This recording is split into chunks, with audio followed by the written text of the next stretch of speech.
Hello, good evening. My name is Catherine, and I work with SEB Housing. And this is the information session for the 67 total affordable rental units at the Penstone Apartments and Townhomes in Walpole. And the purpose of this session is to give a little bit of background information on the available apartments. I'm also going to cover the application eligibility and lottery process and what to expect after the lottery. So if you have any questions during this session, you're invited to either type them into the Zoom chat, or you can unmute yourself. When you came into the room or into the session, you were muted just so we can minimize any outside noise. So this is a live session. It's being recorded, so many of you might be watching this after the fact. And if you have any questions after tonight, or if you're watching this later on, you can email us at info@sebhousing.com if you have any questions, or you can call us at the number on your screen as well. So just for some background information on who we are. So SEB Housing, we are an off-site affordable housing consulting group. So we have not seen the apartments in person. We're not the on-site management team for the building, but we've been hired by the developer to market the affordable units, conduct this information session, collect and review applications to determine an applicant's eligibility for the lottery. So in the initial phases, we're your main point of contact rather than the management office. But then further along in the process, of course, you'll be in touch with the on-site management team for leasing, and they'll take over as your main point of contact. So the first step in the process is to be found eligible for the lottery. In order to apply for the lottery, you have to submit an application. You can do that either by completing it online. This JOT form link, which is also on our website, will be the quickest way for you to apply. If you do not have access to apply online or would prefer to submit a paper application, you can do that. And you can send it by email to info@sebhousing.com. You can also send it by regular mail, or if you live in the Needham area, you can drop it in our Dropbox at our office. So there's a few ways to get your application in. Again, we recommend filling it out online just because that is the quickest way, and I'll talk more about that in just a few minutes. So when you submit your application, you do not need to submit any verifying information with it. So you don't need to submit your pay stubs or anything like that to get into this lottery. You're just self-reporting what your income is. We can answer any questions you have during that time, and SEB Housing will process your application, run the lottery, and generate the waiting lists for each of the apartment sizes. After the waiting lists are established, after the lottery drawing, you'll be in touch with the leasing office for your lease and your program eligibility screening. So those are separate screenings from the lottery screening that you did with SEB Housing. The leasing office at Penstone will be inviting applicants from the waiting lists to complete those screenings. Their lease screening is likely going to include a credit check, rental history check, background check, that sort of thing. And the program screening is done to confirm that your household qualifies for the affordable housing program. So that's the point in the process. If you're one of these top households on the waiting list that's working with the leasing office, that's the point in the process where you'll be asked to provide verification of your income and assets that you listed on your lottery application. Because remember, to get into the lottery, you were just self-reporting your income, but then after the fact, you need to confirm that income so we can, so the leasing office in this case can confirm that you are eligible for the affordable housing program. So if you haven't already, you want to go to SEB's website, so sebhousing.com. If you click on the Affordable Housing Opportunities page and select I want to rent, you'll see that there is a page specific to the Penstone Apartments and Townhomes. So there is a downloadable version of the application and information packet. There's also the application link to the online application. And again, we encourage you to use that online application because it will ensure that your application is received right away. Once you submit the online application, you'll receive an instantaneous confirmation email, and it's just going to say we received your application. It doesn't mean that SEB Housing has reviewed it yet, but that will confirm for you that it has been received. And then you'll get a more, if you complete that online application, you'll get a more personalized email from us within about a week or two with more information, including if you're eligible for the lottery, your lottery application number. So there will be follow-up after that initial confirmation email. So we encourage you to get your lottery application in early. It's pretty brief, shouldn't take you too long to complete since there's no need to submit supporting documentation yet. Lottery applications are due May 11th, so a little bit less than a month from today. And as you can see on your screen now, the application deadline is actually 2 p.m. on that day. And the reason for that is because the online application will shut down as of 2 p.m. So if you're planning to apply online, just make sure you do that before 2 p.m. on May 11th. You don't need to be a resident of Walpole to apply for this lottery, so just want to mention that as well. So there are affordable 1-bedroom, 2-bedroom, and 3-bedroom apartments at the Penstone, and it is anticipated that the first affordable units will be available for occupancy soon after the lottery. So after you've done your applicant screening, there shouldn't be much of a delay for you if you are one of those top households who is on the waiting list and is found eligible. And the affordable units were selected by the owner and were approved by Mass Housing, which is the agency that oversees the affordable housing program. And they've been approved as being representative of the units at the building as a whole. So what that means is they're not the smallest, they're not all clustered in one location of the building, and they're not identifiable as affordable units in any way from the outside.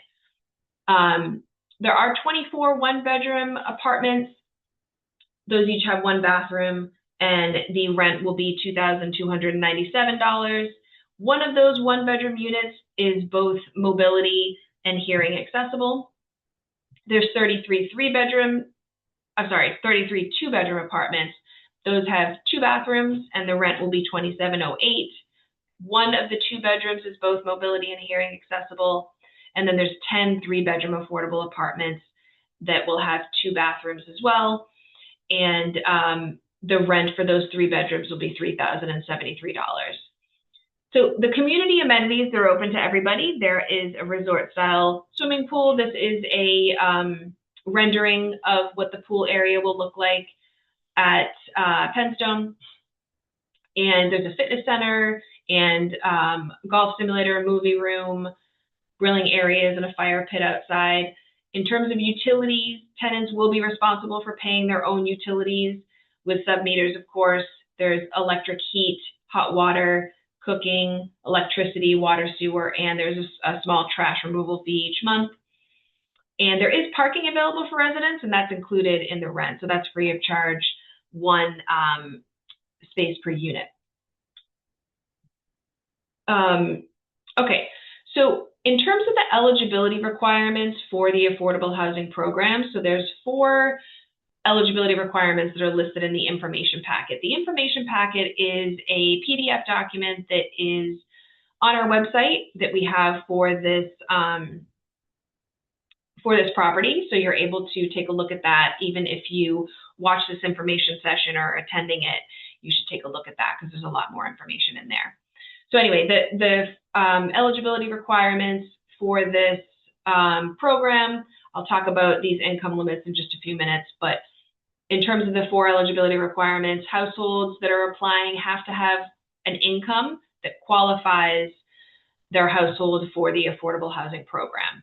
And I'll talk more about that in just a few minutes, but for this lottery, applicants have to have a household income at or below 80% of the area median income for Walpole, which is still the Boston area median income as well.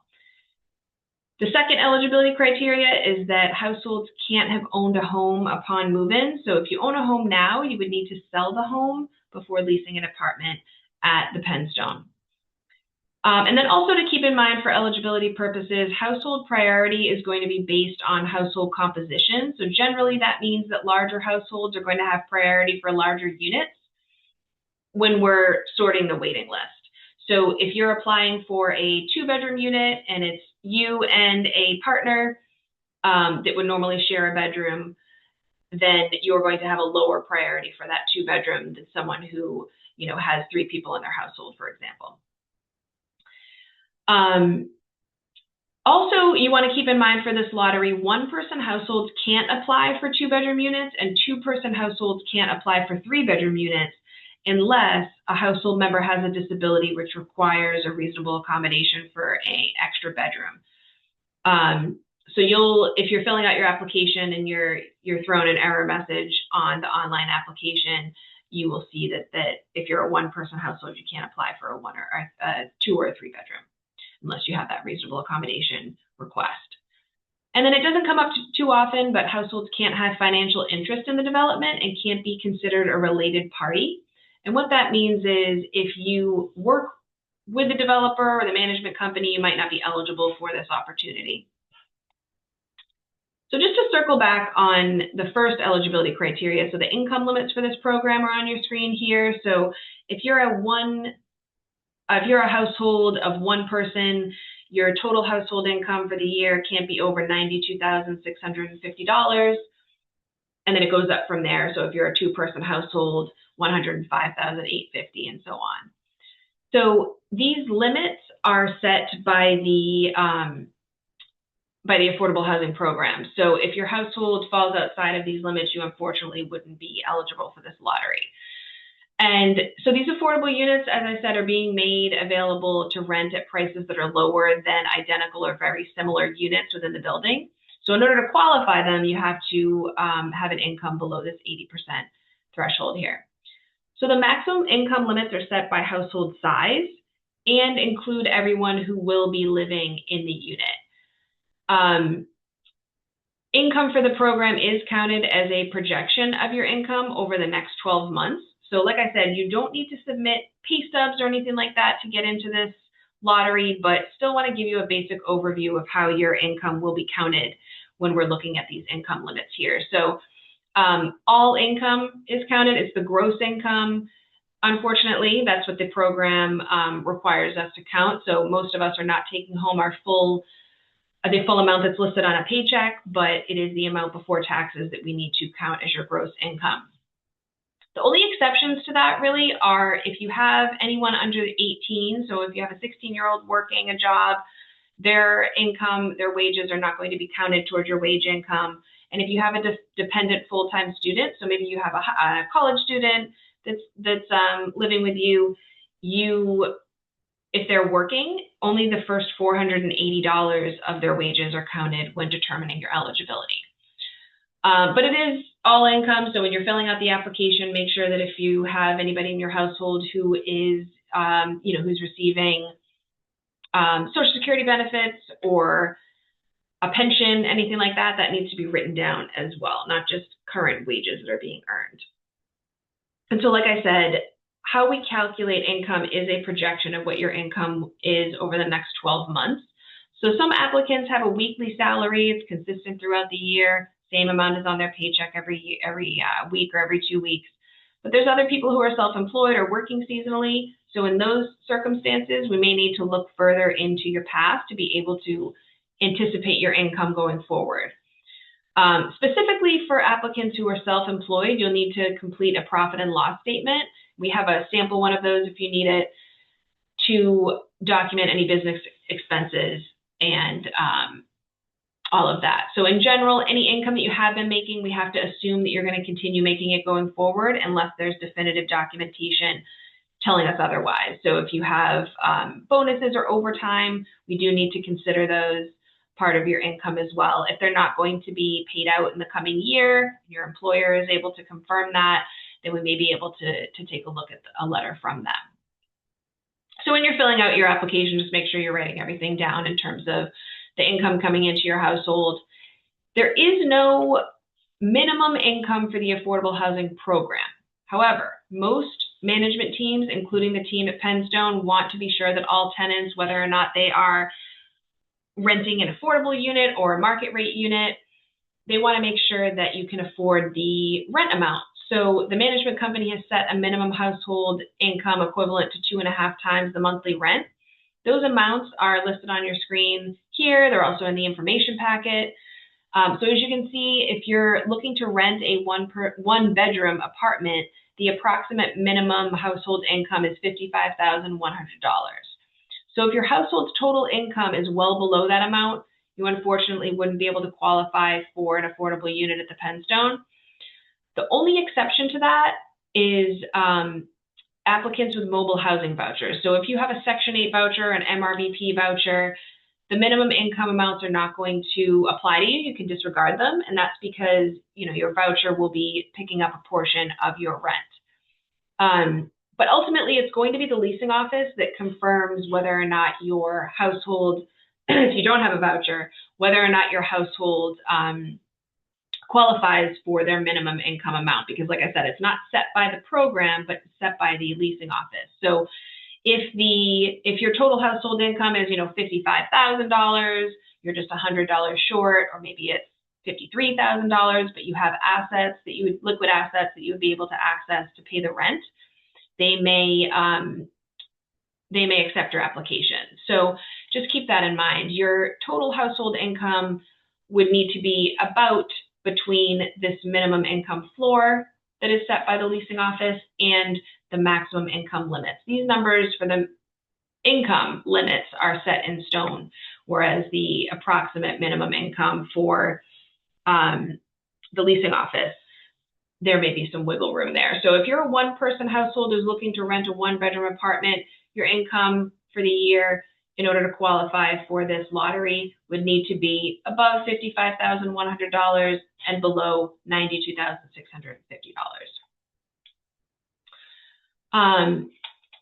So I covered kind of the eligibility criteria for the housing program and the lottery. Just a reminder, if you have any questions, go ahead and either type them into the chat or let me know. And I'll move on to lottery eligibility now. So I want to mention too, when you're filling out the application, if you want to apply, if you're interested in applying for more than one unit size, you can do that. So if you think you'd be interested in both a 2-bedroom and a 3-bedroom, you should indicate that on your application. There's no downside to doing that, but there is a potential downside if you only apply for one unit size and then later decide that you might be interested in a different size. And that's because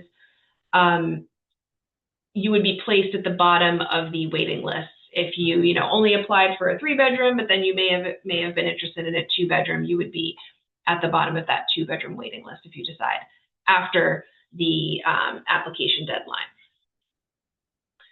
So when you submit your lottery application, we'll review it.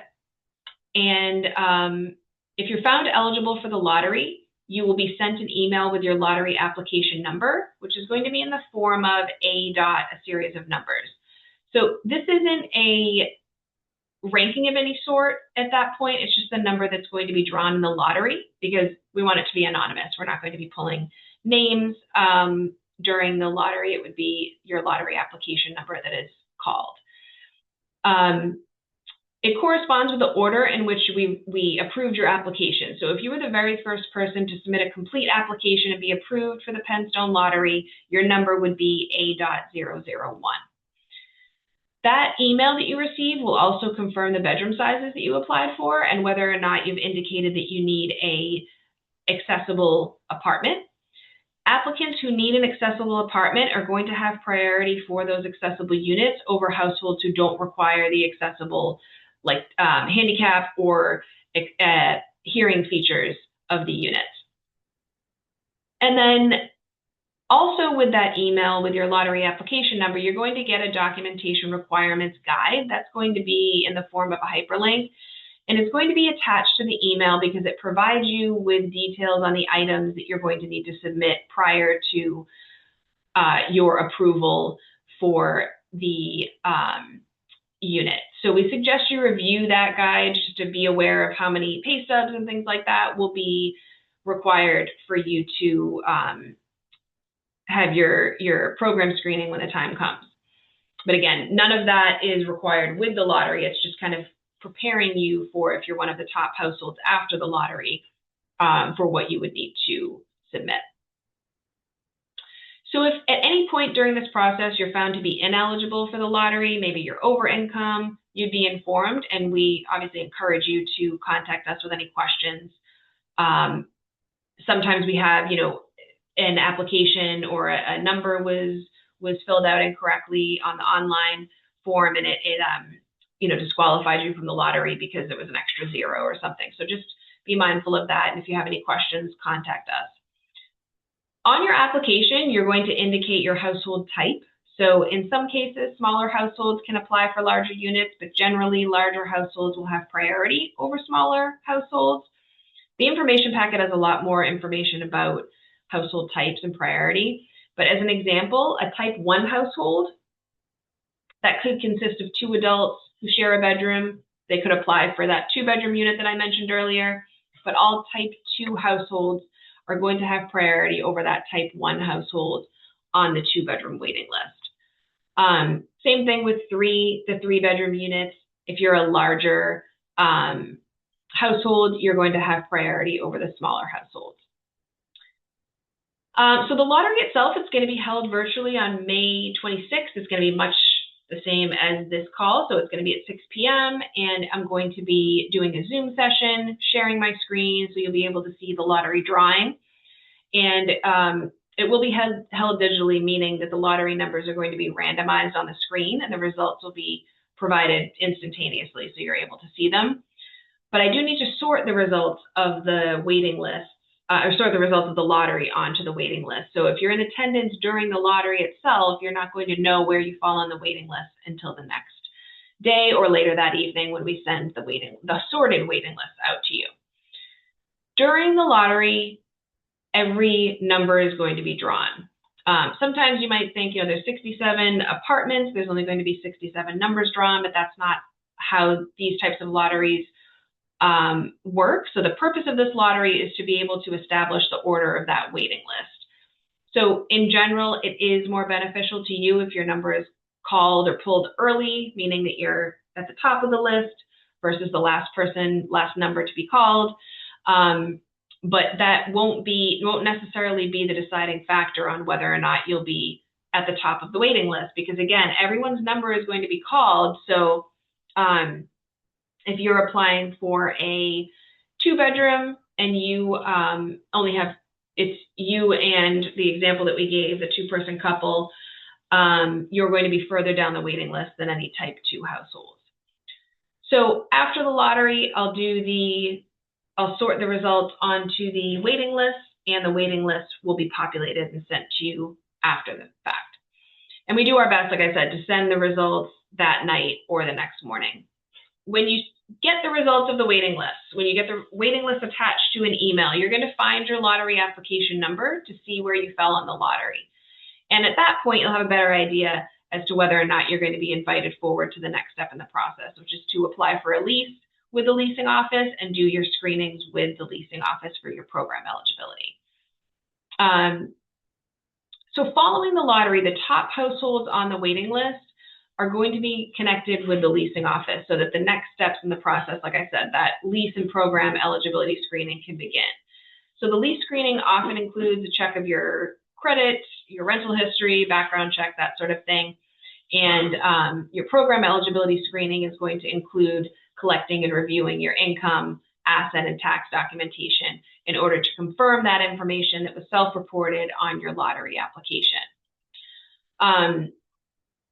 So the leasing office will be following the order of the waiting list. So if the top household on the 2-bedroom waiting list, if you're the top person on that 2-bedroom waiting list, you will have the first choice at reserving one of the affordable 2-bedroom units. So that's true even if someone behind you on the waiting list happens to complete their lease and program eligibility screenings before you do, because again, they have to honor the order of that waiting list. So you'll be able to tour the units. Once you have been approved, you'll be able to make your decision based off of what factors are important to you. Maybe you want to live on the 2nd floor or whatever it might be. And then if you're that top person on the waiting list, you'll have that first selection. And then the second household on the waiting list would have the second choice of the remaining units and so on. So once you're leased, and you're you're done with screenings until the lease renewal date.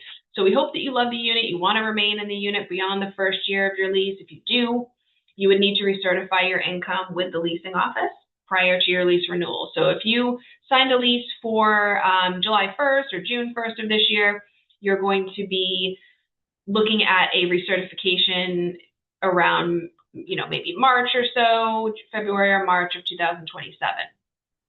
So we like to remind everybody just to, you have that annual recertification. So you're going to want to make sure that you have access to your pay stubs and things like that online to be able to send them to the management office.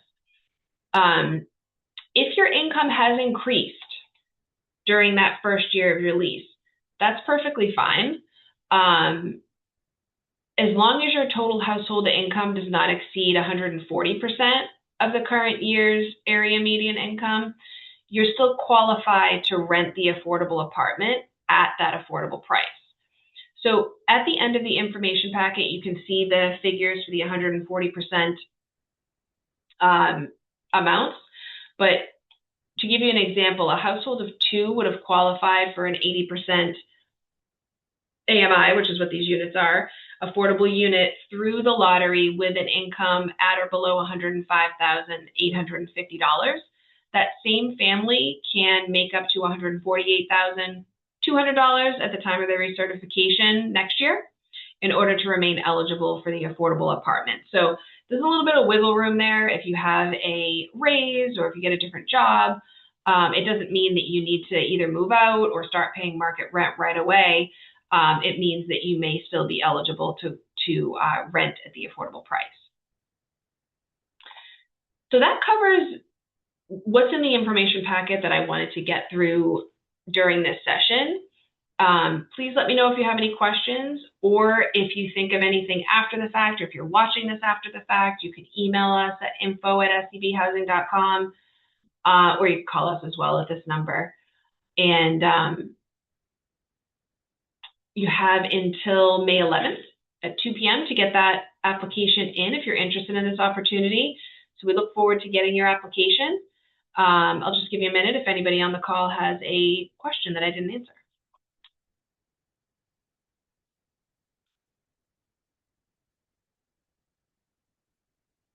All right, and like I said, info@scbhousing.com. Please get in touch with us if you have questions. We look forward to getting your application. And again, May 11th is the deadline for those apps. Have a great night. Thank you so much. Thank you so much. Bye. Have a good one.